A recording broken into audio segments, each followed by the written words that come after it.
की हम बात कर रहे हैं, there are active and passive voice. Active को जब हम पैसिव में चेंज करते हैं, when we change active to passive voice, before that we read about how many tenses are changed into passive voice. How many tenses are changed into passive voice? By a chart we understand that how many tenses are changed into passive. You know about there are three types of tenses. First, present. Now in second, past, and in third, future. Basic knowledge में शुरू में आपको बताया गया होगा कि present tense, past tense and future tense. इन सभी टेंसेस के आपके 4 टाइप्स होते हैं। First indefinite, second one continuous, then आपका परफेक्ट है, एंड नंबर 4 पर परफेक्ट कंटिन्यूअस। प्रेजेंट की बात कर रहे हैं हम, सबसे पहले प्रेजेंट की बात करते हैं और इस चार्ट के थ्रू हम ये देखेंगे कि ऐसे कितने टेंसेस हैं जिनका हम एक्टिव से पैसिव में चेंज कर लेते हैं। ये हमारे लिए आइडिया एक होगी जिसके अनुसार हम इसको चेंज करेंगे। इंडेफिनिट में जब हम चेंज करते हैं, इंडेफिनिट का सेंटेंस होता है जब उसको हम पैसिव वॉइस में चेंज करते हैं तो उसमें इज़ है, एम है, आर है, जे और प्लस वर्ब की थर्ड फॉर्म, ये हो गया। जब हम प्रेजेंट के कंटिन्यूअस में आते हैं तो कंटिन्यूअस में आपका is, am, are, being plus verb की थर्ड फॉर्म। परफेक्ट में has, have plus being and then verb की थर्ड फॉर्म। इसकी पैसिव वॉइस नहीं बनती है। ठीक है, तो ये हो गया स्ट्रक्चर हमारा प्रेजेंट का। Now in past tense,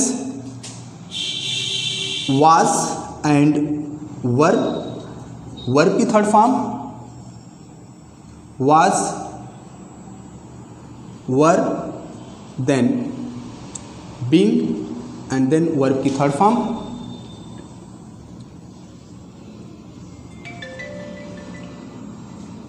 passive voice इसकी नहीं बनती है। फ्यूचर में will B,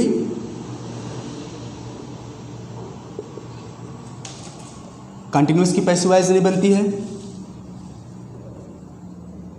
will have been,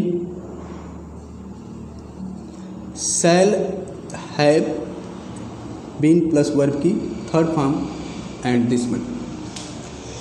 इस चार्ट के थ्रू बिल्कुल आपको क्लियर हो जाएगा कि कुल मिलाकर के जो प्रेजेंट, पास्ट और फ्यूचर के जो 4 प्रकार हैं, 4 काइंड्स हैं, तो कुल मिलाकर के टेंस कितने हुए? 12 टेंसेस हुए। कुल 12 टेंसेस में हम परफेक्ट कंटिन्यूअस कुल मिलाकर के 3 यहाँ पर और 1 यहाँ पर, तो कुल टोटल 12 हैं। इस 12 में 4 ऐसे हैं जिनकी पैसिव वॉइस नहीं बनती है, तो टोटल कितना हुआ? 8। इस 8 टेंस की हमको पैसिव वॉइस यहाँ पर टोटल 8 की पैसिव वॉइस हमको बनानी है। बाकी जो 4 आपके बचते हैं इनकी हम पैसिव वॉइस नहीं बनाते हैं। तो इस चार्ट के थ्रू हमने देखा कि कुल मिलाकर के 8 हैं जिनकी पैसिव वॉइस बनती है। तो अब जब हमको एक्टिव से पैसिव में चेंज करना है तो ये तो एक चार्ट का हमने एक आइडेंटिफिकेशन कर दिया, इसके रूल हमने देख लिए कि किस टेंस में इंडेफिनिट है तो क्या करना है, कंटिन्यूअस है तो इसमें हमको किसका प्रयोग करना है, और परफेक्ट है तो इसमें किसका प्रयोग करना है। और यहाँ पर परफेक्ट कंटिन्यूअस चाहे वो प्रेजेंट है, पास्ट है या फ्यूचर है, उनकी नहीं बनती है। And then one future continuous की पैसिव वॉइस नहीं बनती है। ये आपके चार्ट के थ्रू क्लियर है। ठीक है, तो अब जब ये चार्ट के थ्रू क्लियर है, ये हमको क्लियर हो गया कि 8 हैं। अब इन्हीं 8 को हमको क्या करना है, टोटल 8 जो हमको बचे उसी को हमको एक्टिव से पैसिव में चेंज करना है। कैसे चेंज करेंगे ये हम इसको देख लेते हैं। फर्स्ट ऑफ ऑल एक एग्जाम्पल लेते हैं। एग्जाम्पल के थ्रू सपोज करिए मैंने कहा ही रोट अ लेटर। ठीक, ही रोट ए लेटर। तो अब जब हम एक्टिव से पैसिव में चेंज करेंगे, ये जो हमारा हुआ ये क्या है, हमारा एक्टिव है, ये एक्टिव वॉइस है, ये जो सेंटेंस हमारा एक्टिव वॉइस में है। अब इसको जब हम चेंज करेंगे पैसिव में, तो पैसिव में चेंज करने के लिए रूल जो आपका होता है, यहाँ पर अगर आप इस सेंटेंस में देखिए, ये सब्जेक्ट का काम कर रहा है, ये हमारी वर्ब है, और अ लेटर क्या है आपका, ऑब्जेक्ट है। ठीक है, लेटर हमारा ऑब्जेक्ट है।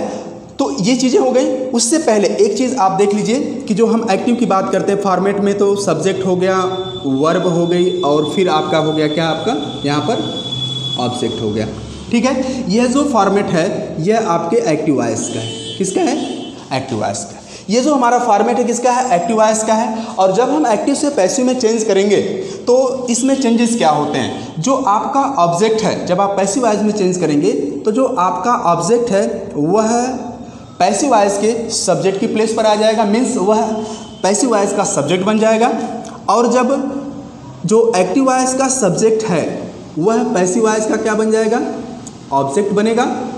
ठीक है, और जो यहाँ पर वर्ब है, वर्ब यहाँ पर किसी भी फॉर्म में हो सकती है। जो वर्ब है यह आपकी फर्स्ट फॉर्म में भी हो सकती है, सेकंड फॉर्म में हो सकती है, और थर्ड फॉर्म में हो सकती है, या फिर प्रेजेंट पास्ट फिल में भी हो सकती है, या जिसको हम आप फोर्थ फॉर्म कर लीजिए, या फिर आईएनजी फॉर्म का भी इसको आप नाम देते हैं। ठीक है, यह वर्ब यहाँ पर यानी एक्टिव के फॉर्मेट में किसी भी वर्ब किसी भी फॉर्म में हो सकती है, फर्स्ट में हो सकती है, सेकंड में हो सकती है, थर्ड में हो सकती है, या फिर आईएनजी फॉर्म, या फिर इसी को हम कहते हैं प्रेजेंट पास्ट फिल का फॉर्म कहते हैं। ठीक है, लेकिन जब यह वर्ब चेंज होगी पैसिव वॉइस में, तो यह वर्ब यहाँ से चेंज होकर के हमेशा यहाँ पर थर्ड फॉर्म में ही प्रयोग होगी। मीन्स ये हमको ध्यान देने की बात है, एक पॉइंट नोट हमको ये मिल गया कि जब भी हम एक्टिव वॉइस को पैसिव वॉइस में चेंज करेंगे तो उस पैसिव वॉइस में जो वर्ब होगी यहाँ पर हमेशा थर्ड फॉर्म में ही प्रयोग होगी। ठीक है, तो ये हो गया हमारा स्ट्रक्चर एक्टिव से पैसिव में चेंज करने का। ठीक है, अभी जो हमने एग्जांपल लिया, he wrote a letter, he wrote a letter, जब हम इसको पैसिव में चेंज करेंगे तो जाहिर सी बात, अभी मैंने आपको दिखाया कि ये सब्जेक्ट, ये वर्ब और ये ऑब्जेक्ट है। ठीक है, तो हमने अभी रूल नीचे क्या बताया स्ट्रक्चर, कि जो एक्टिव वॉइस का ऑब्जेक्ट होगा वह पैसिव वॉइस का क्या बनेगा, सब्जेक्ट बनेगा। तो ए लेटर यहाँ पर क्या है, यहाँ का इसका ऑब्जेक्ट है, तो अ लेटर इसका क्या बनेगा, सब्जेक्ट, अ लेटर। ठीक, अब दूसरी चीज आ गई कि हमको चेंज करना है, तो यहाँ पर यह जो सेंटेंस लिखा हुआ है यह भी देखना है कि यह किस टेंस में है। ठीक है, यह किस टेंस में है, तो यहाँ पर वर्ब की सेकेंड फॉर्म का प्रयोग हुआ है। आपको पता होगा, आप टेंस पढ़े हैं, तो उस टेंस में वर्ब की सेकेंड फॉर्म का प्रयोग जो होता है वह पास्ट में होता है और पास्ट इंडेफिनिट के पार्ट में होता है। ठीक है, तो जब हम वर्ब की सेकेंड फॉर्म का प्रयोग यहाँ पर किए, मीन्स ये जो हमारा सेंटेंस है यह जो है यह पास्ट इंडेफिनिट में है। किस में है, पास्ट इंडेफिनिट में है। ठीक है, जब यह सेंटेंस हमारा पास्ट इंडेफिनिट में है तो आप अपने चार्ट पर आइए, यहाँ पर दिया हुआ है कि पास्ट इंडेफिनिट का अगर सेंटेंस है तो वहाँ पर जो हेल्पिंग वर्ब है ये आपकी वाज और वर का प्रयोग करना है। तो आपको पता है कि वाज का प्रयोग किसके साथ होगा और वर का प्रयोग किसके साथ होगा। टेंस में आपको बताया गया होगा कि जितने भी सिंगुलर सब्जेक्ट होंगे उनके साथ हम वाज का प्रयोग करेंगे, जहाँ पर प्लूरल होगा उसके साथ हम वर का प्रयोग करते हैं। क्लियर, तो अब है क्या, ए लेटर हो गया, अ लेटर हो गया, यह जो इसका सब्जेक्ट बन गया। तो सब्जेक्ट के अनुसार ही आपको बताया गया होगा subject verb agreement, subject verb agreement होता है। इसमें क्या होता है कि सब्जेक्ट के अकॉर्डिंग ही वर्ब का प्रयोग किया जाता है। अगर सब्जेक्ट सिंगुलर है तो वर्ब भी हमारी सिंगुलर होगी, और अगर सब्जेक्ट प्लूरल है तो वर्ब भी हमारी प्लूरल होगी। ठीक है, तो हमने अब यहाँ पर आए ए लेटर, ए लेटर क्या हो गया आपका, सब्जेक्ट हो गया। सब्जेक्ट अ लेटर है, तो अ लेटर क्या है, सिंगुलर है या प्लूरल, इसको फाइंड आउट करना है। तो ये क्या है हमारा, सिंगुलर है, और जब सिंगुलर है तो यहाँ पर किसका प्रयोग होगा, वाज का प्रयोग होगा। ठीक है, तो अ लेटर, इसके बाद नेक्स्ट वन टॉपिक पर हम आ गए, आपका जो ये है ये क्या हो गया हमारा, वाज हो गया, अ लेटर वाज। अब इसके स्ट्रक्चर में क्या है कि वर्ब की थर्ड फॉर्म, तो रोट है तो राइट, रोट एंड रिटन, तो वर्ब की थर्ड फॉर्म क्या हो जाएगी आपका, रिटन, अ लेटर वाज। ठीक है, अब क्या हो गया, sorry, written, a letter was written. और जब इसका सब्जेक्ट ऑब्जेक्ट की प्लेस पर जाता है तो हम यहाँ पर बाई को प्लेस कर देते हैं। ठीक है, बाई को होल्ड करता है, तो a letter was written by. अब क्या है, सब्जेक्ट यहाँ पर क्या था, ही था, और जब सब्जेक्ट यह इस ऑब्जेक्ट की प्लेस पर जाएगा तो ही का ऑब्जेक्ट क्या होता है, हिम। ठीक, यह जो फॉर्मेट हो गया आपका पैसिव का हो गया। क्लियर, आई बात समझ में? तो ये है तरीका, बिल्कुल सिंपल है, इसमें घबराने की जरूरत नहीं है कि नहीं ये बहुत ज़्यादा टफ है या कुछ है। बिल्कुल आप जब स्टेप बाय स्टेप जब आप इसको रीड करेंगे, इसको समझेंगे, तो बिल्कुल ये आपके लिए आसान हो जाएगा। और बिल्कुल कोई भी टॉपिक होगा आप उसमें बिल्कुल आप चेंज कर लेंगे पैसिव वॉइस में। ठीक है।